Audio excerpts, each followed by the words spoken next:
আরসিবির খেলার মধ্যে এখনো বলা যাচ্ছে না আরসিবি জিতবে নাকি চেন্নাই জিতবে। বন্ধুরা, কোহলি রান করেছে 21 রান 20 বলে। বন্ধুরা, তার মধ্যে 6টা এক মেরেছে আর একটাও 4 মারতে পারে না। তারপরে আসবো ডু প্লাসিক, এটা তো 23 বলে 35 রান করে ফেলেছে, 4টা 4 মেরে। তারপরে আছে রাজাত পাটিদার, ওইটা তো 3 বলে 0 রান করে উইকেট গেল, কারণ ফার্স্ট কয়টা বলে কয়টা উইকেট গেল। তারপরে আসলো ম্যাক্সওয়েল 1 বলেই 1 উইকেট।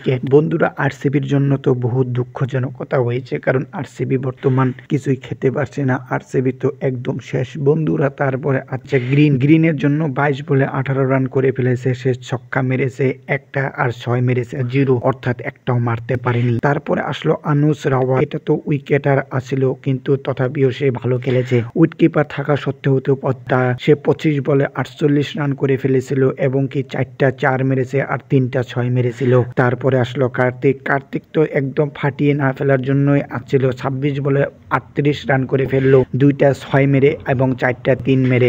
বন্ধুরা, এইভাবে টোটালি 173 রান করে ফেললো আরসিবি তো বর্তমান খুব টেনশনে পড়ে গিয়েছে। 20 ওভারে 173 রান, তথাপিও 6টা উইকেট। এখন চেন্নাইয়ের হাতে সবকিছু। চেন্নাই কি করতে পারে, আরসিবি কে জিতাইতে পারে কিনা, এটা দেখার জন্য, বিস্তৃত দেখার জন্য এই ভিডিওটা সাথে বানিয়ে থাকুন এবং চ্যানেলটা সাবস্ক্রাইব করে ফেলুন, যাতে আপনারা ফুল ভিডিওটুকু দেখতে পারেন।